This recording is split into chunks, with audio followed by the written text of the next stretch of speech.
Hello, all, and welcome back to another episode of Movies and Us, a weekly gathering place filled with conversations about movies, stories, and connection. My name is Jennifer Hahn. And I'm Sarah Callan. And today we are going to be reviewing the film The Iron Claw.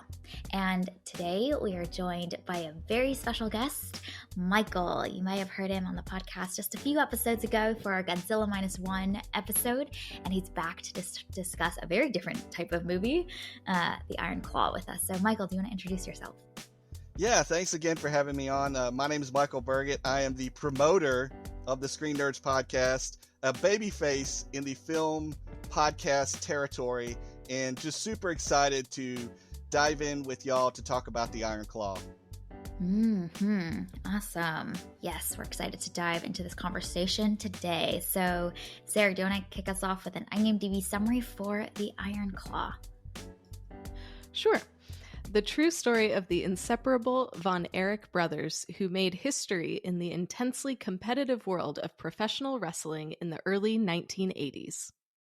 Okay, and in Movies and Us tradition, we will kick off with our one-sentence summaries for The Iron Claw. And as our guest, Michael, will have you share yours first. Life hits harder outside the ring than inside it. So good. Nice. Well played. Yes. Sarah, what was your one-sentence summary? Mine is, some men will literally create a wrestling dynasty instead of going to therapy. Yes. Yes, indeed. Lots of things could have potentially been solved and avoided had we done the heart work. My one-sentence summary is, your heart muscles can't get ripped enough for these emotional drop kicks and body slams. Nice. Very good, very good. All right, and we will start us off with our initial thoughts of The Iron Claw. And in this first section, we will not spoil this movie. So I'm so intrigued to hear how this movie worked or didn't work for y'all. So Michael, do you want to share your thoughts about The Iron Claw first? Very intrigued. Yeah, so I come into this film being a professional wrestling fan. I grew up watching pro wrestling. It was something that was pretty much as early as I can remember. I watched pro wrestling, and really to this day, I still love the sport, quote unquote. And so I knew all about the Von Erich story. I knew all about the intrigue and everything, and the ups and downs, especially as I got older. When I was younger, I didn't know much about it because I was just a kid, literally. Like I was born around the early 80s. So I was, when all these events were taking place, for the most part, I didn't know about it until, going back later. But I really love, like I said, I love the sport. I love the drama and everything that goes along with pro wrestling. So I come at it from this film, watching it from the perspective of how did they treat the pro wrestling part of it, as well as how did they treat the story of the Von Erichs. And that's what really made me hyped about wanting to see this film, because I was hoping that Sean Durkin, the director and writer, had that same love and appreciation for the storytelling as like a fan like me. And I feel like he did that. I feel like he did a great job of translating what really happened with the Von Erichs and what happens in professional wrestling on the screen to those that aren't pro wrestling fans or those that are unfamiliar with it. I think this film was really good at being a kind of cliff notes or spark notes kind of thing with how is pro wrestling, what is it like, what does it mean to be involved with this, especially to be involved with it with a family like the Von Erich family. So I really enjoyed the film, and I feel like that it really does give insight into what it is to watch pro wrestling, to be involved with pro wrestling, but especially in this era of pro wrestling, the territory era. I love that you're bringing that perspective to this movie, being a fan of the sport and this world, and being familiar with the story. It just is, it's a fresh perspective because it's something that I definitely don't bring to this movie. And so having that context and seeing how you think about this movie through that lens is really fascinating. Yeah. And sounds like it worked for you overall. And we'll dive into some of those details of what pieces really worked for you in a bit. Sarah, I'm curious your thoughts about the Iron Claw. Did the Iron Claw work for you? Uh, this movie is fine for me. I didn't love it. I think I wanted more from it. So I am not a wrestling fan, but I do know about the sport and I did know this story. And so I feel like the film does a really good job of doing the story justice. Interestingly, though, there was another brother that is just absent Yes. from this movie, and I don't know why. But anyway, that's neither here nor there. But I agree with what you said, Michael. I feel like it does a good job of honoring the sport and showing what the Von Erichs did to really innovate the sport. But I think I just wanted something more from it. I think I wanted to I don't know, I wanted it to explore maybe some deeper themes or maybe go a little bit deeper into these characters or have something to say beyond the facts. And I feel like what it did do is good. But I think I just wanted more from it. So maybe it was just like my own expectations were not appropriate walking into this movie. But I think I think it did justice to the story, and I think it's really cool that people are able to watch this and maybe get a different appreciation for wrestling, and maybe more people will know about this story because it is an absolutely bonkers story what happened to this family. So I think that's a really cool thing that this movie is doing. And I'm cracking up to myself over here because we just reviewed Maestro in our previous episode, Michael. Mhm. And Sarah and I had kind of the exact conversation, but flipped because Yep. the Iron Claw really worked for me. And I really appreciated so much of what this film does. I think there's a lot of really smart filmmaking that this movie does in communicating emotions and ideas without being incredibly on the nose. That, like, I think I went into this film expecting it to be a classic sports drama about, you know, maybe the rise and the fall of so much of what we often see from that type of story about you know, men that have ambition and go after, you know, the greatness. But this story is really a family drama, and I don't, not familiar and not immersed in the professional wrestling world. So a lot of those scenes when they're wrestling, I felt like were so emotionally charged with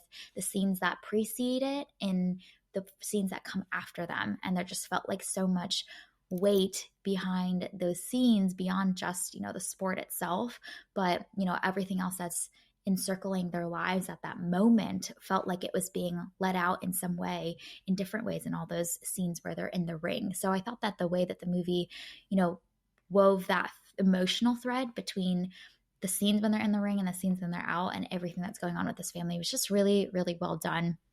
I thought that they did an amazing job balancing these characters and their humanity. I think they could have really easily villainized this father figure in the film and who he was and the impact that he had on his children. But there's a lot of moments where the film chooses to understand and empathize and at least showcase the pains and traumas that the father also experienced, which I thought was just a really nuanced way to tell this story that easily could have fallen into, you know, more simplified categories and a little bit more focused on the melodrama of it all. I thought that it towed that balance really, really well. There's some amazing performances in this, some surprising ones that just kind of were different than I expected them to be. Like Zac Efron is oddly very, very good in this movie, and it's been interesting to reflect on some of his career choices in the past couple of years as well with what roles he's taking. So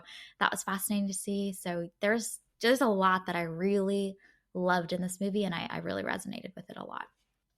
Yeah, I think really you hit the nail on the head, Jen, about really what the heart of this film is. It's about family. It's about brothers, and specifically Kevin, Carrie, David, and Mike. It's that brotherhood that they had and they shared with one another. I really think that's what Sean Durkin was really wanting to get a hold of, was the fact of, yes, this family is involved in pro wrestling, but they're a family, and they're a family that dealt with a lot of tragedy and a lot of stuff. And Sarah, you pointed out something too that we're going to into later, is they didn't even include all of the tragedies that this family dealt with, including another son, which I think the reason why they didn't is because of time, and it would be Yeah. difficult to include another brother because there was four, well, technically five, because they did reference the one uh, early in the film. But the reason why they didn't include the other one was because you already have so much tragedy. I don't know necessarily if for the film's sake you really wanted to add another one. but Yeah, but it'd again, be too much. we'll Yeah. get into more of that later. Mm. But yeah, it really is.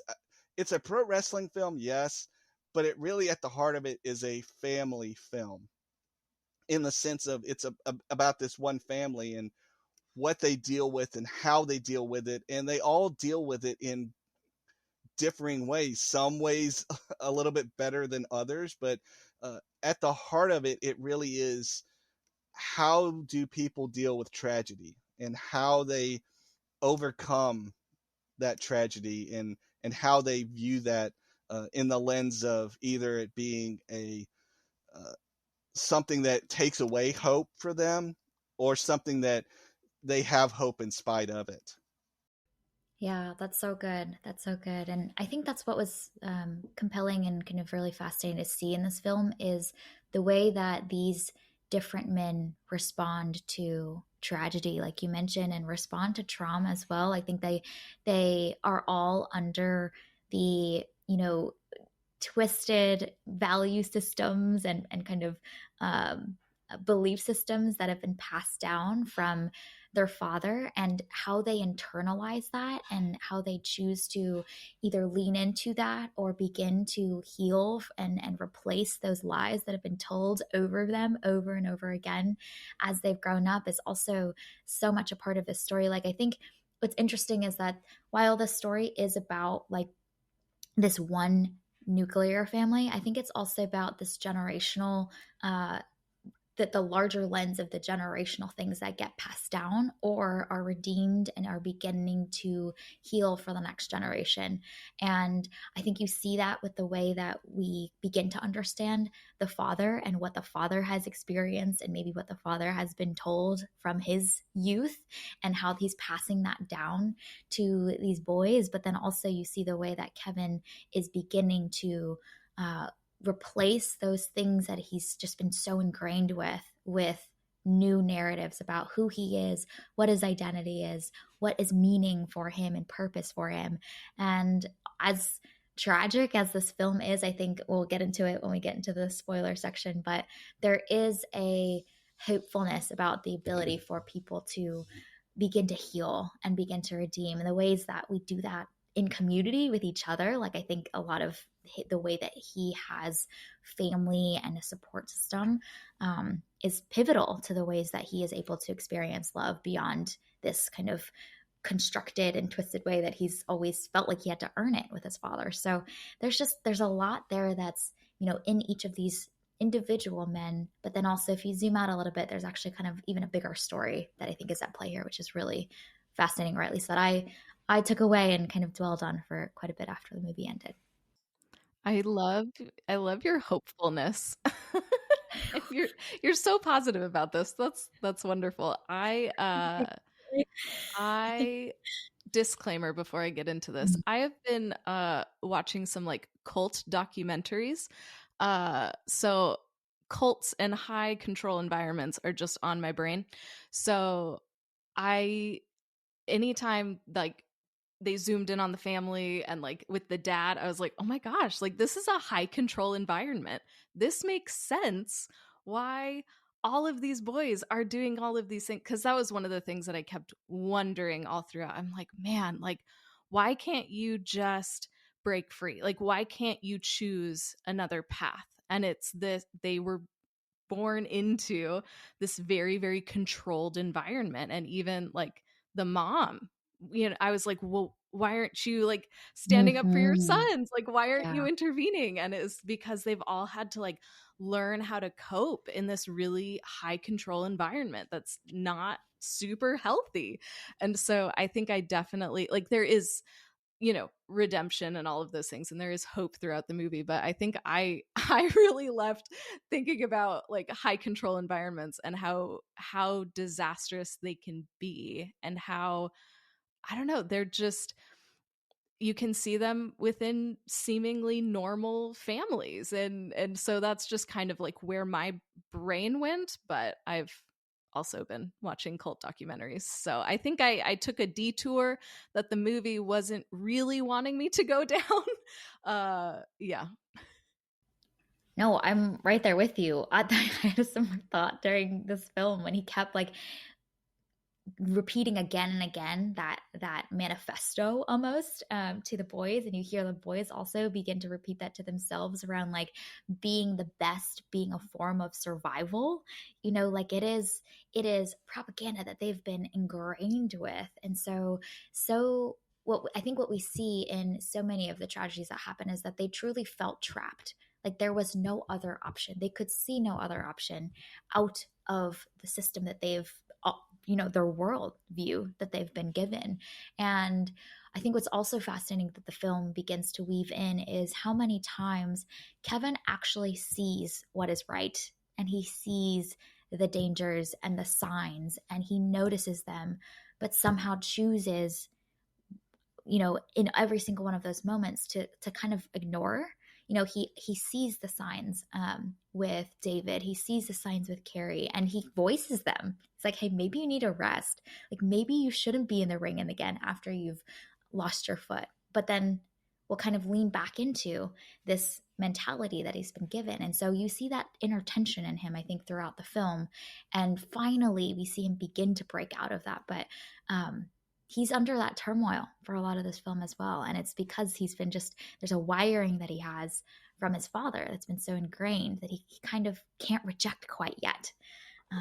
That self-actualization hasn't truly come for him until, we see him towards the end of the film. But I think that's that's fascinating that you're connecting all of these different things that you've experienced outside of this film and are really, I think you're pretty apt about calling it truly, this high control environment that is really something that they're born into and feel like they can't escape from.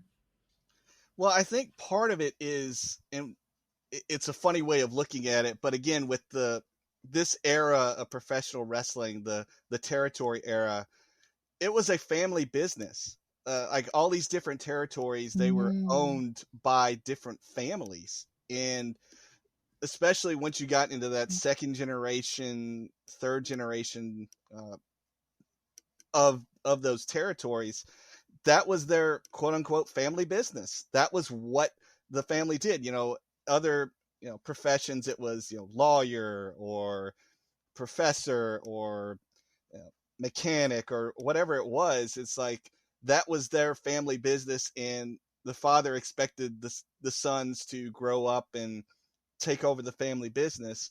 For the Von Erichs, it was professional wrestling, and so you had really this tension with the sons, that they loved their father, they respected their father. That we do have those times with Kevin and how he would push back, uh, seeing the struggles of his brother, seeing what was going on. But there's also the fact of he loved pro wrestling. That was a part of his life. That was, he loved what he was doing, but he also know and saw what it was doing to the family, and if it wasn't done in a healthy manner, what could inevitably happen. And so it's really that tension that we see with Kevin throughout the film, I think really epitomizes that era of professional wrestling and everything that went along with it, both with this family in particular and then also just as a whole the sport. That's actually a really fascinating perspective because I think I pin a lot of that on the father and kind of the environment that the father created. But it sounds like what you're saying is there's also potentially this pressure from the industry and the expectations of the industry that also are factoring into that inner tension that he's experiencing as well. Whereas I maybe attributed most of that to his father kind of bearing down on him to say like, if you know, this is our dynasty, this is our legacy, this is how we survive. But when the industry also creates an environment where that's the expectation, that's even extra more layers added to that feeling of pressure that he's experiencing. That's really fascinating insight. Yeah, and we'll get into it in the spoiler part, especially with Fritz, the father, and his career and everything that he went through and how that played into what he did with his sons and with his territory. But it really is this idea that, you know, the sport is both a blessing and a curse. And we see that with a lot of the wrestling families and their different territories, because a lot of them all experience tragedy of some way, shape, or form. And you have both the success stories that come out of it, but you also have the tragic stories come out of it. And I think that the Von Erich story uh, is probably the most tragic out of all of them. But even, you know, some of the other ones that wrestling fans know, they know the stories of what happens with all these different families. And uh, yet these patriarchs of these different families, uh, they're complex figures, and Fritz von Erich is a complex figure. And we'll get into a lot more of, you know, what the layers are that fit under him. And one of the things I definitely appreciate about this film is that he is complex, and Sean Durkin makes it a point to not make him just this simple note villain, this simple note dictator, but that he has layers and that you understand why he does what he does. Now, you may not agree with what he does, and obviously, hopefully, you know, the audience is, you know, watching this film and comes out of the theater saying, yeah, Fritz didn't do right by his kids. But you understand the rationale as to why he did what he did.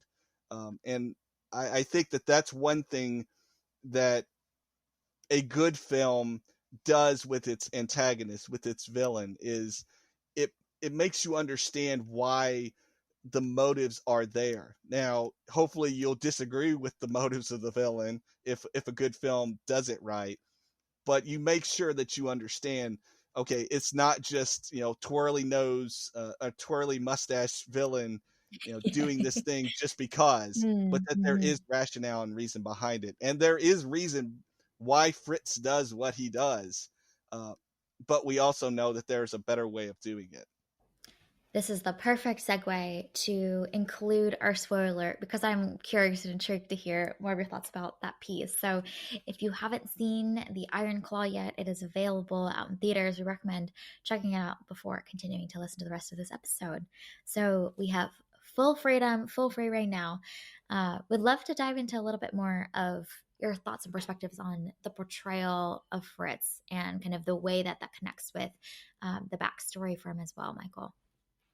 Yeah, so and the first part of the film, the way that it opens, I think really does play into helping describe who Fritz von Erich is, what he's all about, because we open with the film and it's in black and white, which is a cool way that they do that because it kind of shows it in the past. It gives it that kind of, you know, we're looking back and seeing, you know, what has happened to lead up to what we see the majority of the film. But we see Fritz von Erich wrestling because he was a wrestler before he became the promoter of World Class Championship Wrestling. Uh, and he was a heel. He was a villain. He was a bad guy. And he would go around to different territories and would wrestle the baby faces or the good guys. And he had the Iron Claw, which was the grip of the hand. And he would, as we see, you know, grip down on the head, and was a submission hold essentially to get people to tap out or to submit. And we see that opening part of, you know, he's this wrestler. He's wanting to move up in professional wrestling, but in that era, heels in the 1950s, which when he was wrestling, heels were typically there to make the baby faces look good. They would, do dastardly deeds. They would cheat, lie, do everything underhanded to get all the heat or the negative energy with the crowd. But the baby faces were the ones that typically would win in the end. They were the ones that would be the world champions. And, we see that with Fritz. He, loves pro wrestling. He was initially a professional football player, or he tried to be. He played college football, tried to get into pro wrestling or pro football. It didn't work, so he went into pro wrestling, which a lot of ex-pro football players got into pro wrestling. But he was one that, wanted to succeed. He wanted to provide for his family.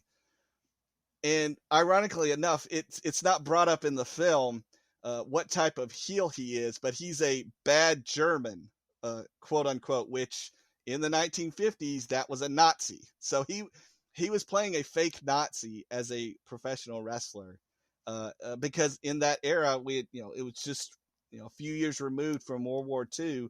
And there was that immediate thought of, Germans were the bad guys. So you had villains that were Germans or Soviets, and they were the ones that would go up against the baby faces, the good guys, and get beat up. And so that's where the Von Erich name came from.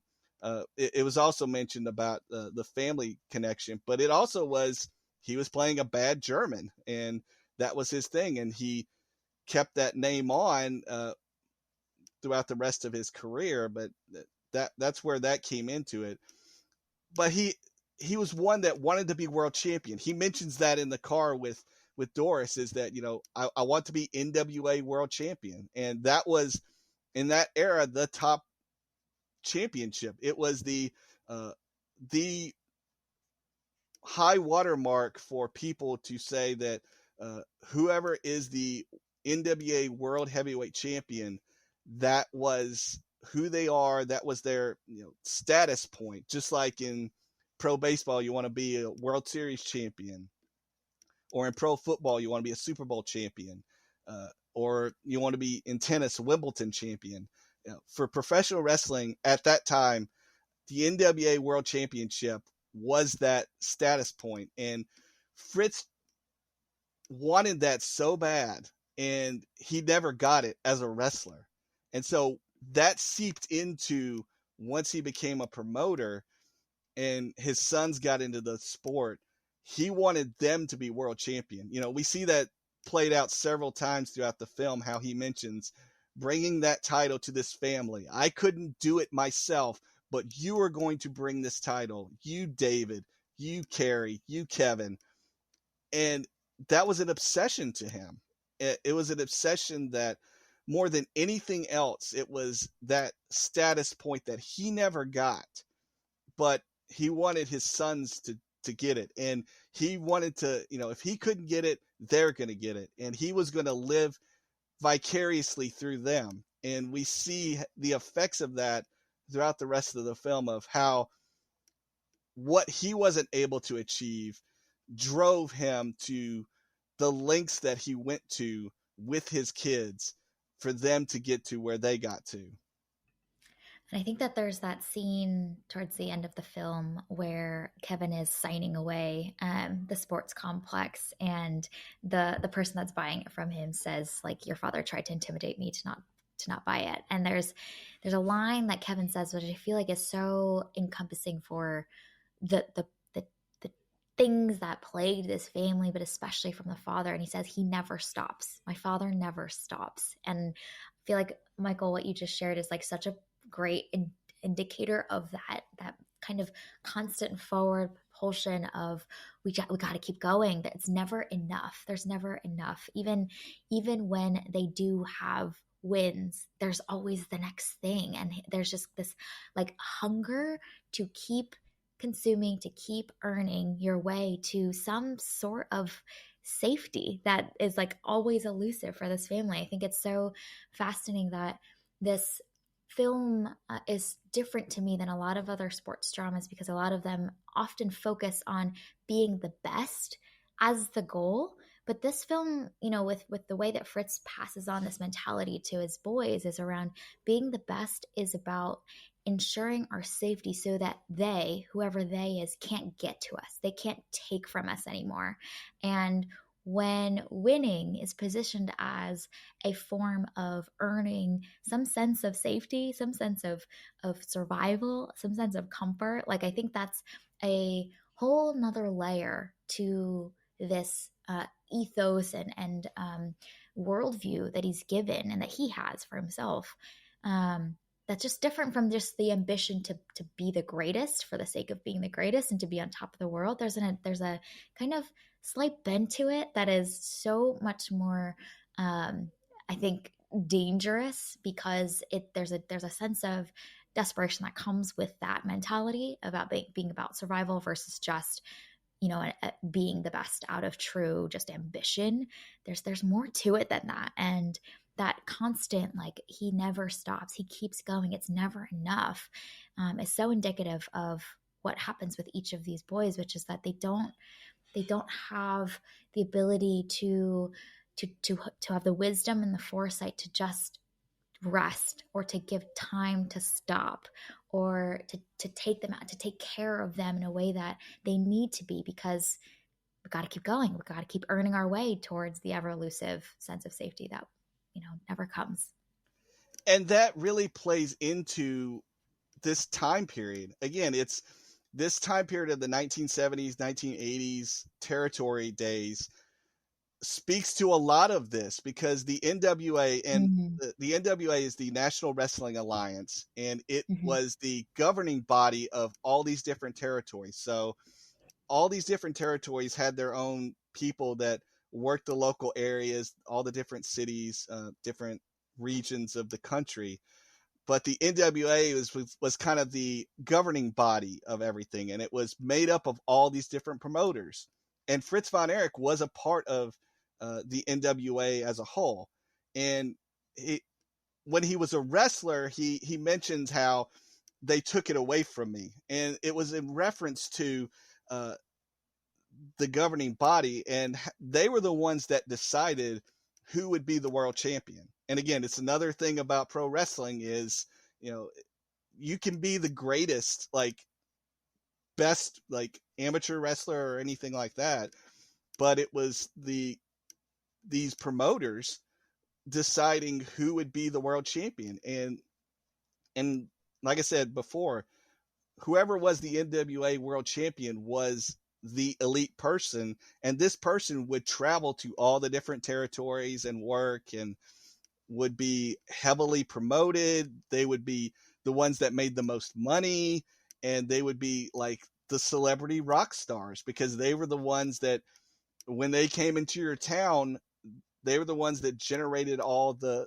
big revenue, and they were the ones that, you wanted to build your top wrestler to make them be as good as the world champion, so you would have them wrestle. And it was all decided by this governing body. And and we see that throughout the film too, as well, how the first time that Kevin wrestled Harley Race, the world champion, in a non-title match, and they were like, well, if this goes well, that the NWA board will give Kevin a world title shot. And for whatever reason, and they don't really explain it, but that's just kind of how it is with this board, is they didn't give Kevin that world title shot. And it's always on this whim, and you could probably make a whole movie on the machinations of the NWA and what they did, because there was always lying, cheating, heavy-handedness, double dealing, all these different kinds of stuff. But when Fritz is talking about they can't take it away from me, he's talking about this governing board that he's a part of, but because of the experiences that he had as a wrestler, and basically hitting a ceiling for what he wanted to accomplish, he wanted to break through that ceiling. He wanted to make sure that nobody ever took away from him or it took away from his family what it was that, he was denied. And, and like you said, Jen, there was so much innovation with this family and what they did, and so many good things that we see the effects of it today. Like, there are a lot of things in pro wrestling that you can point back to and say, uh, the Von Erichs and World Class, they innovated in so many different ways and were so ahead of their time.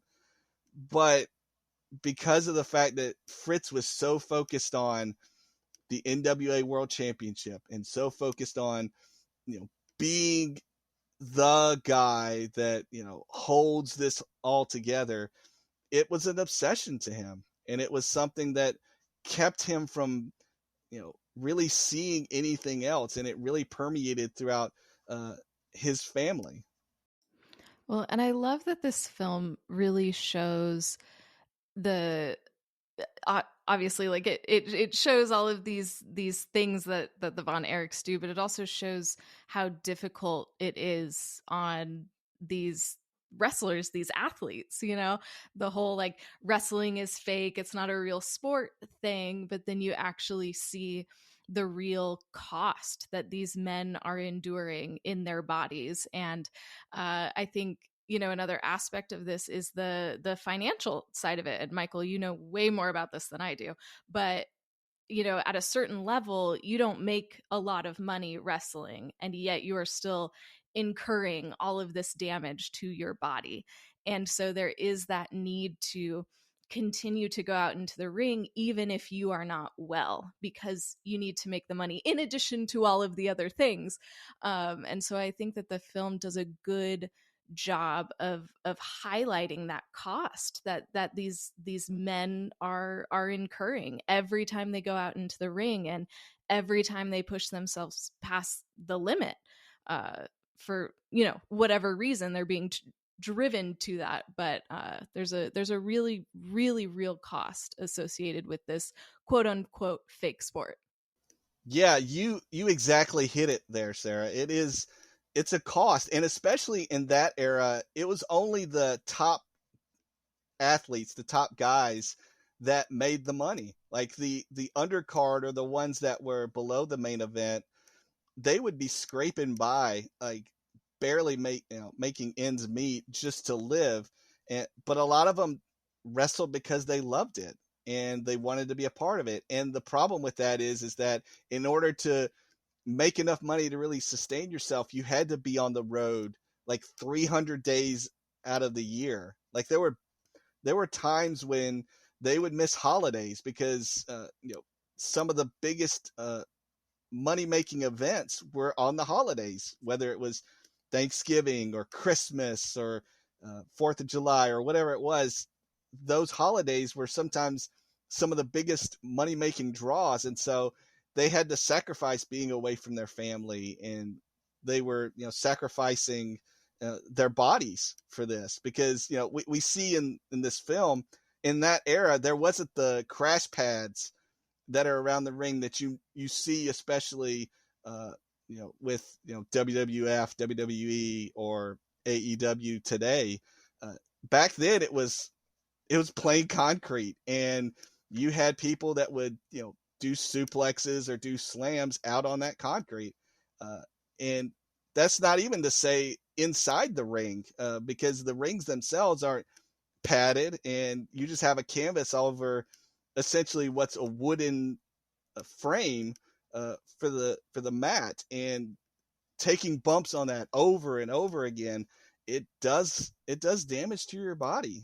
And so even if you're, very careful, and you have, guys knowing what they're doing and having, understanding of what's going to take place and when, people still got hurt. And we see throughout this film the effects of how they treated it during, that era. Thankfully it's gotten better, and there's a lot more understanding and care of, taking time to rest, taking time away from injury. But in this era, it was, if you didn't work, you didn't get paid. And so if you wanted to get paid, you had to work. And that was whether you wanted to, take time away from injury, you couldn't do it because you either wasn't going to get paid or you was going to lose your spot on the card. And people would, were cutthroat. Like they were wanting to, jump over people if someone was, out of the sport for a while, because it meant that they got to move up and they got to make more money. One of the things that was a benefit for the Von Erichs was the fact that the dad owned the territory. And so he made sure that, his sons were at the top of the card, so they got the most money. So that's why, we see that the life that they lived was a pretty comparable life to what was of that era for those that had, a good bank account. But for many pro wrestlers, they didn't have that, and they struggled mightily. But I think one thing too with this film is that it's a good reminder that even the ones that are successful still had struggles, still had the demons that they had to wrestle with and fight with, just like all the other ones that were dealing with it. I think that's fascinating because I think it does tie back to a point you made earlier around the father and him wanting to hold on to that dominance that they had, and putting each of his boys through this is the way that he can secure. I mean, he says that many times to them around, like, we need this to be able to provide for ourselves, to be able to support ourselves. It's truly a family business. And I think that it was fascinating, particularly the whole storyline around Mikey. And the film does an amazing job showcasing him in all of these other moments where he's got other passions and he's got other talents. And he wouldn't have chosen this for himself. But there's the family dynamic. There's the pressures that he faced where he was kind of forced into the ring, and maybe there was a part of him that also loved being with his brothers. But I think there was a greater reluctance that we saw in Mikey, and the greater possibilities of another path for him beyond being in the ring. And the aspects of the sport that were pretty illuminating was around kind of the showmanship of it, the branding, the narrative. I think that when David is celebrated for his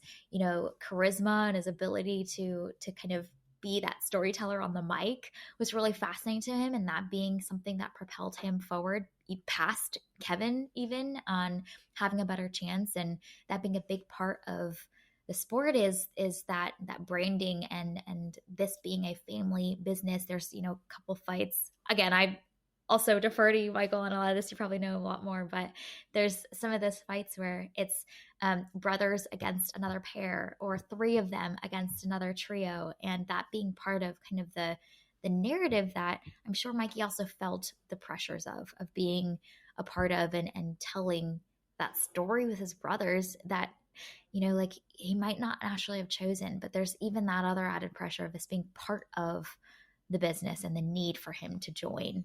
That was more of a forcing function than maybe other types of sports where, I don't know, it might be a little bit easier to choose another path for yourself. But when it's so narrative focused as well, I think there's maybe some added pressure there. I don't know.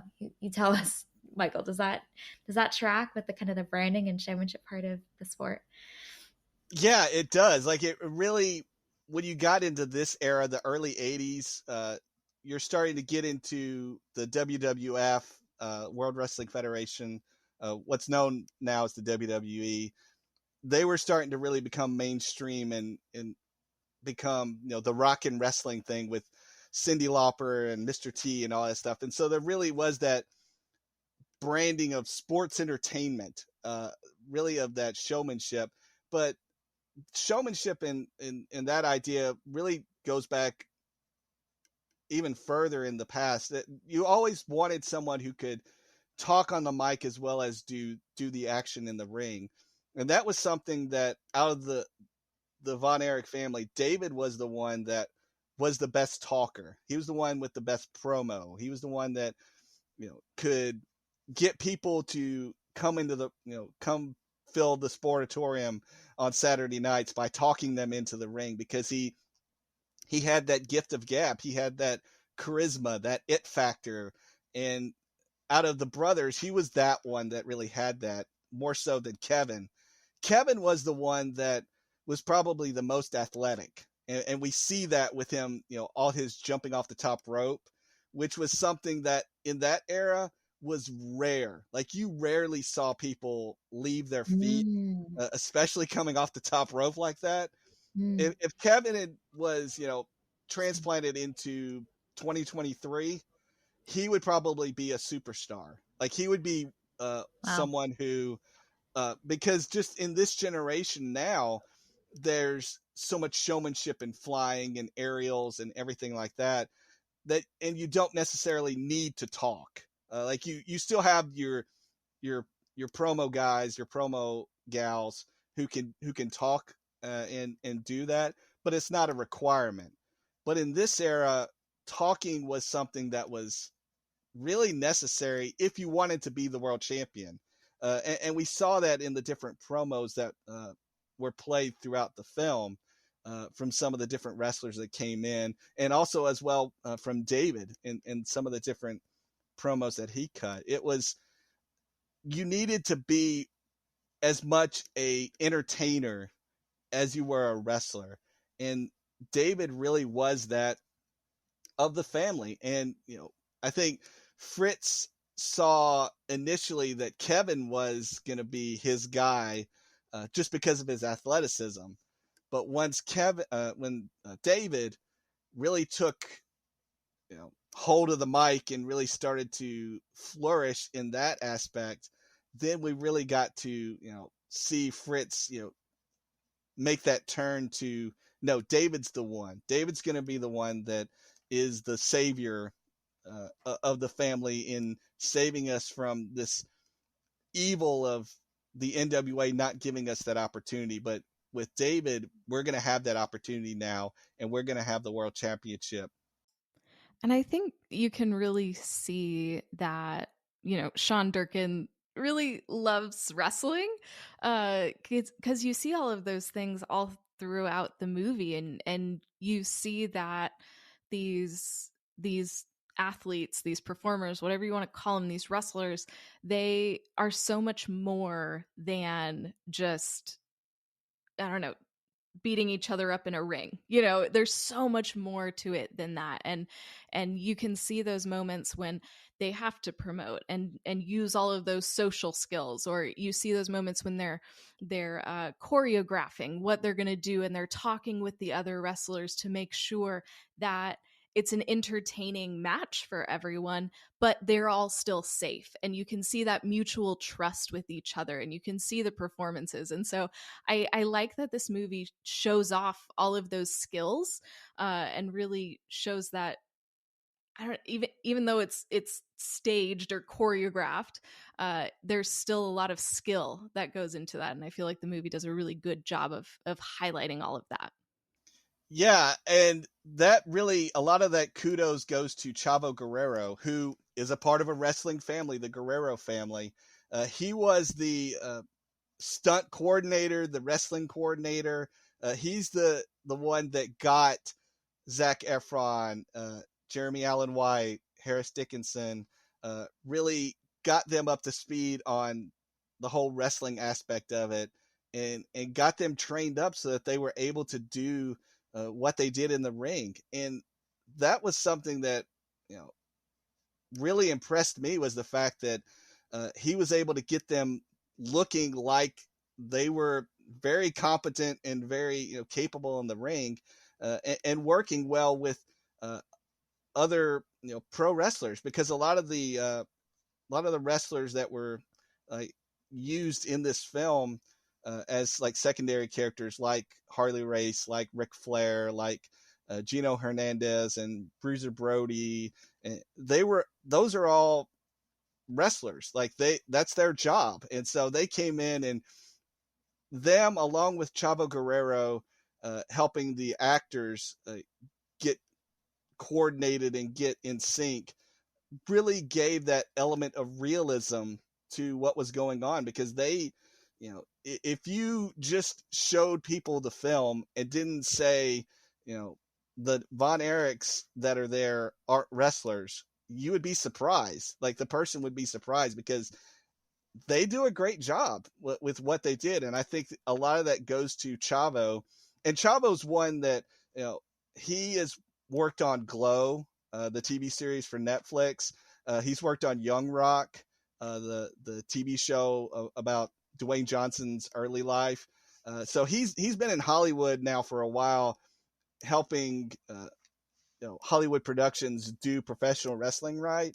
And I think he really did a phenomenal job with getting Zach and Harris and Jeremy to be this these figures of pro wrestling that they're not just actors, that they really did become these pro wrestlers. And also kudos to them, because they put in the work. Like, they were training, they were listening to what Chavo said, and were eager to get into doing all this stuff, and they did a tremendous job with it. And that's one thing I really loved about this film, was the fact that the actors and everybody really looked and felt like they were these people. And that's hard in any normal biopic, but a biopic like this, where you have to be so athletic and so involved with it, to have these guys really take to it and really give the performances that they did, was just very much I think something that should be commended by them. That's incredible. It's fascinating to know that it felt incredibly authentic, and I think probably also such a testament to Jean Darkin's vision for this film, because I think there's probably a version of this where he could have taken some shortcuts, and cut some of those scenes or edited them differently and filmed them differently so that there's less demand on these actors and the technical skill they needed to pull this off and make it feel really real. But there's a lot of wrestling scenes in this movie, and the decision and dedication to commit to that level of realism and commit to that domain is amazing. And I think it's such a testament to all of the actors and the training they must have had to undergo for this, but also just the willingness to is telling. Because there is a version that could have probably saved them training hours, budget, all of that stuff. But the decision to make that trade-off and to choose to commit to that deeply is amazing. This is like the equivalent of choosing to film an action set piece with, real production sets and commit to that realism. And it sounds like it really made a difference for those that really appreciate and love the sport, that this really resonates for them and brings it to life in a way that, had they taken the shortcuts, just wouldn't have been the same. All right, we've got a couple minutes left. Is there anything else that is that we really want to discuss, talk about, give a shout out to, or mention about the Iron Claw? There were a couple of things I wanted to hit on real quick. One of them, and we mentioned it earlier, about how they didn't cover all the tragedies of this film. And one of them being that, they forgot, or not forgot, but they left off one of the brothers, Chris, who was one that was another tragedy that happened. He was the youngest one. He was really not health-wise as healthy as the other ones, and I think they integrated some of that story into Mike, with how Mike was always eating and he wasn't as strong and healthy as his brothers. That was kind of what Chris was.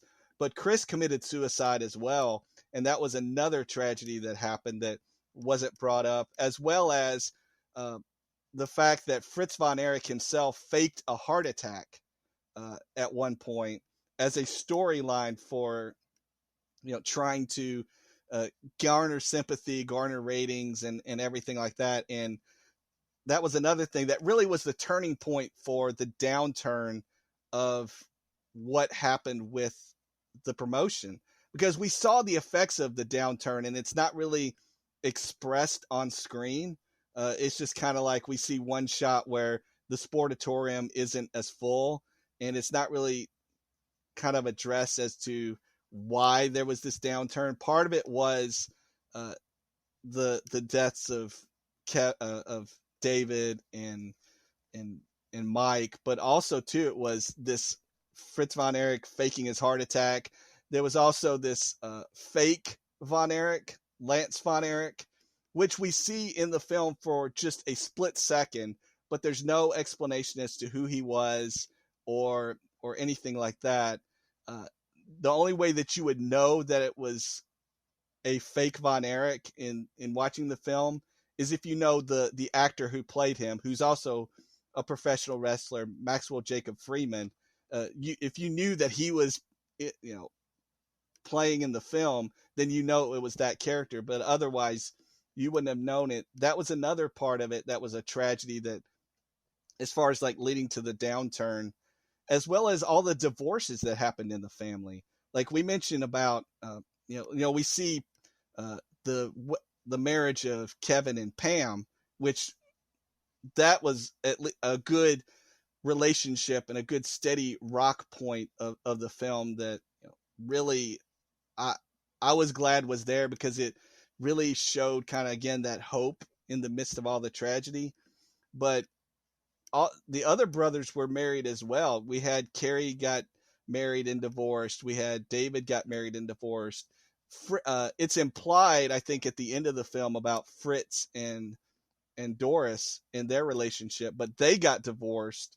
So there's all those tragedies as well that this film could have covered, but didn't end up covering. And one of the other things too that I was kind of disappointed about as a pro wrestling fan, and you, Jen, mentioned about the trios or the 6-man matches that were there with the Von Erichs and who they were wrestling, but who they were wrestling were the Fabulous Freebirds.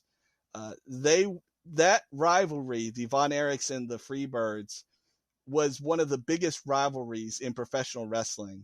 It was on par in sports with the Yankees and the Red Sox and Lakers and the Celtics. It was Georgia and Texas. it was the Von Erichs and the Freebirds. And we get the one promo with the three boys and David kind of mentioning it, but that was one that I wish they had really gotten a little more into, because when you had the Freebirds come in and they would be playing Freebird by Leonard Skinner into the Sportatorium, and that crowd was just hating them. They would boo them out of the building. They hated them so much. And they were the ones that were the chief rivals of the Von Erichs. And just to have had a little bit more of that in there, I think would have been really,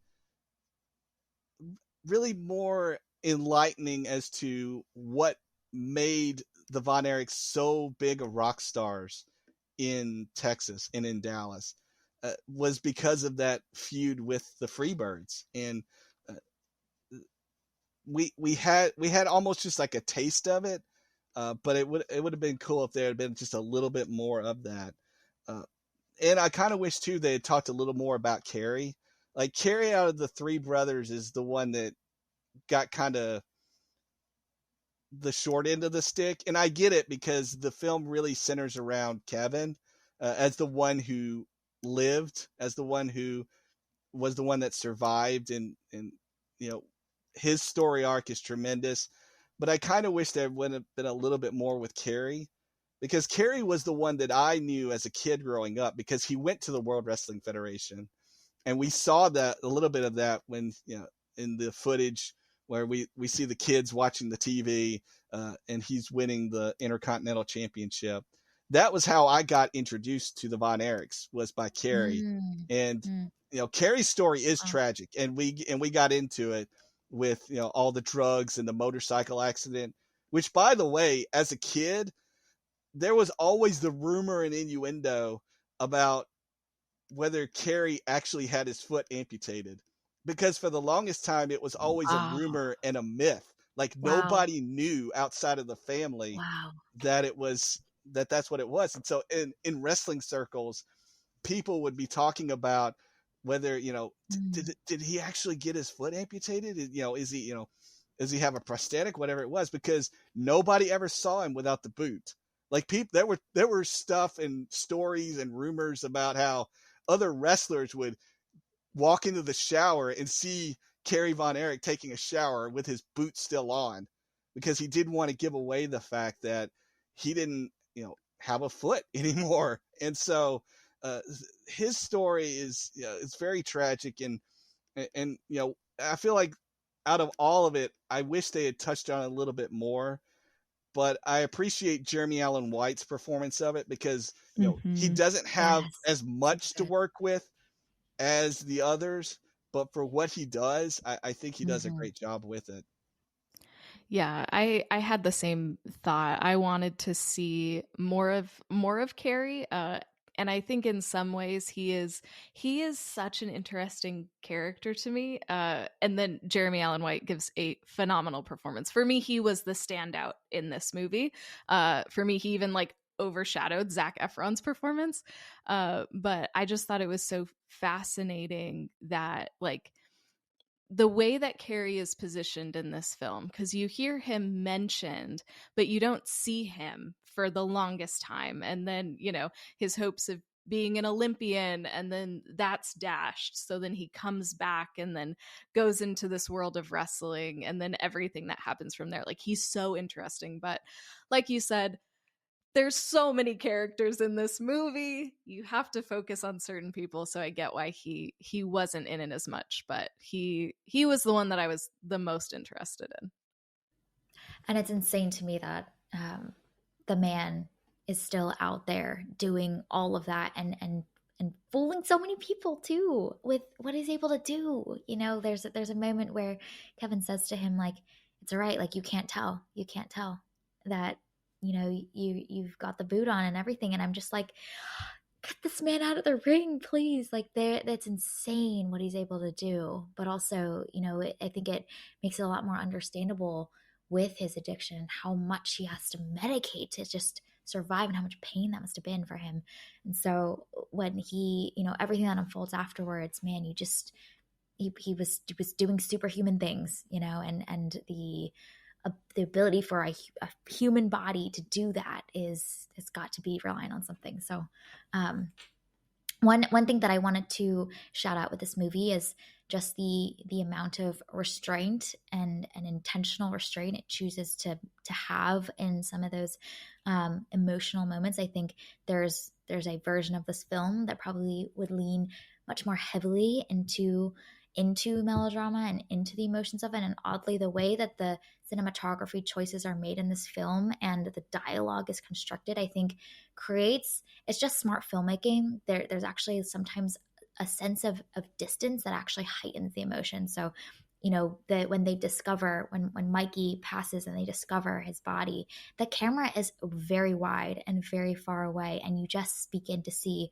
them looking for him and them start to run. And I just thought that, like, it was such a tasteful and elegant way to film a lot of these scenes that are so heavy and big with emotion, and yet it actually adds to the weight of it all by some of the choices it makes with the shot constructions and design, and even some of the dialogue with Doris and her, focusing on the fact that she only has one funeral dress, which is, I just think that, like, the filmmaking choices were so well constructed for this story that easily could have been maybe bigger on screen, but perhaps might have not actually landed the plane as well as this film does. So I loved all of those intentional choices and the way that it constructs those scenes. So I wanted to give a shout out to the restraint it chooses to have, a healthy and elegantly designed way to deal with some pretty big topics. I totally agree. I made it a point to really highlight the fact that they didn't exploit the deaths. Like, there was like you always say, another version of this film that really would have exploited the deaths. Like, you would have seen how graphic David's death was in Japan, or Mike's, really played up more of Mike's suicide, or Carrie's death by suicide. Like, there would be versions of this film that would really have exploited it and showed how graphic it was. But the restraint that they showed in really just having us see it from a distance or not even see it at all, I think really I give kudos to Sean in that, you know, it's tragic enough what actually happened.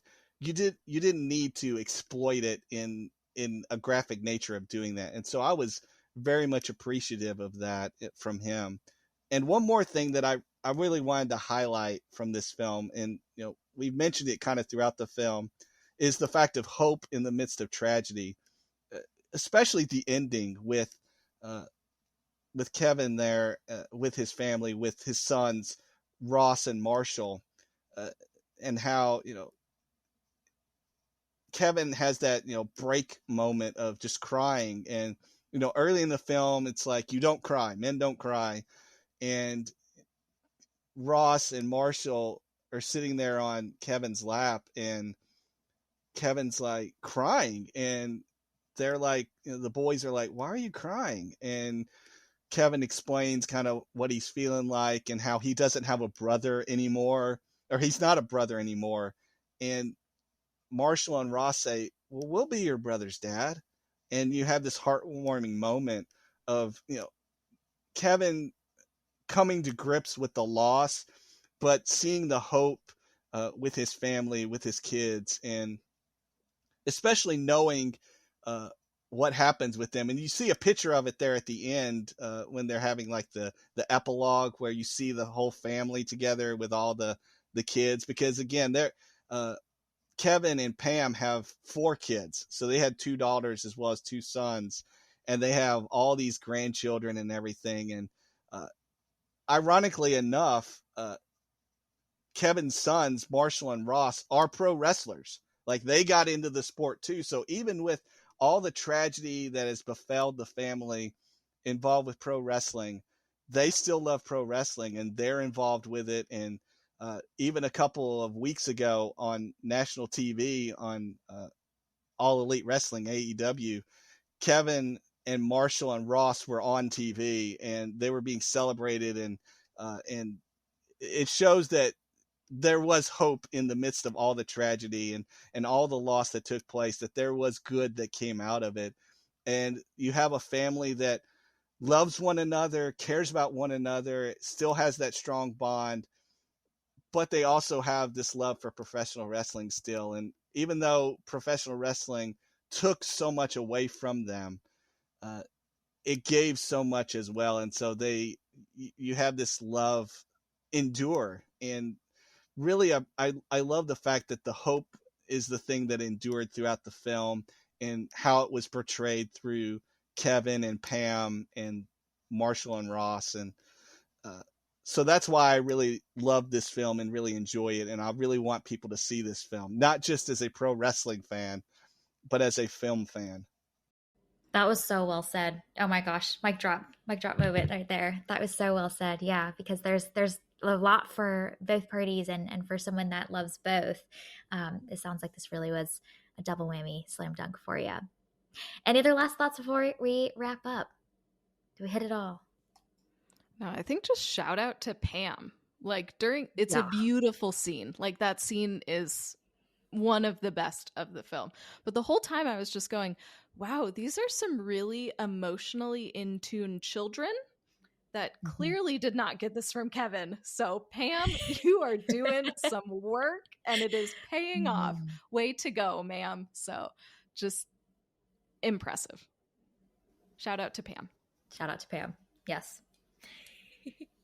Yeah, Lily James is a great actress. I always love whatever she's in, and so definitely kudos to her. She put on a tremendous performance on top of all the other performances that were done.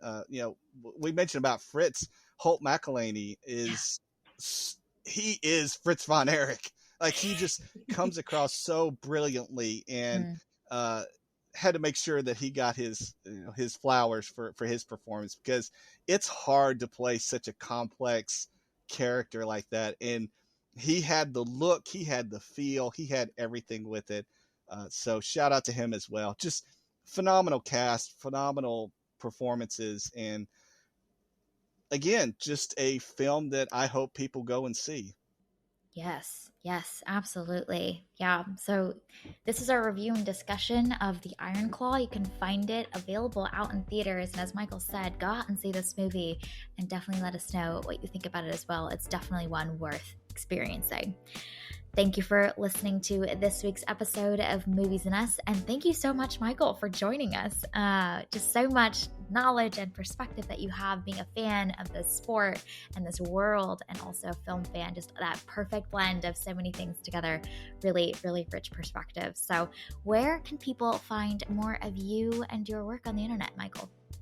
Yeah, you can find me over at the Screen Nerds podcast. It's a podcast. Love to say that it's a podcast for film fans by film fans, and just love film and want to share that love with others. And wherever you can find podcasts, just search out Screen Nerds podcast and hit that subscribe button. And then on the socials, on Twitter at Screen Nerds Pod, and then all the other ones, Facebook, Instagram, Threads, Blue Sky. Just search out Screen Nerds podcast and join in on the conversation, because there's so much good film out there, so much good conversation, and love to be a part of it, and love to have a community that shares that love. And again, thanks for having me on, Janet and Sarah. I always love being a part of the conversation with y'all, and really appreciate it.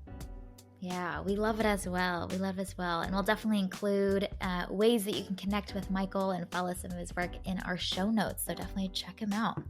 All right, well, Movies and Us, our name sums it up. We're all about movies and the powerful ways we can connect with each other and the world around us. This podcast is about all of us and our shared stories. So as Michael mentioned earlier, that community part of this is so important to us. Everyone is welcome here, and we're so glad you spent time with us today.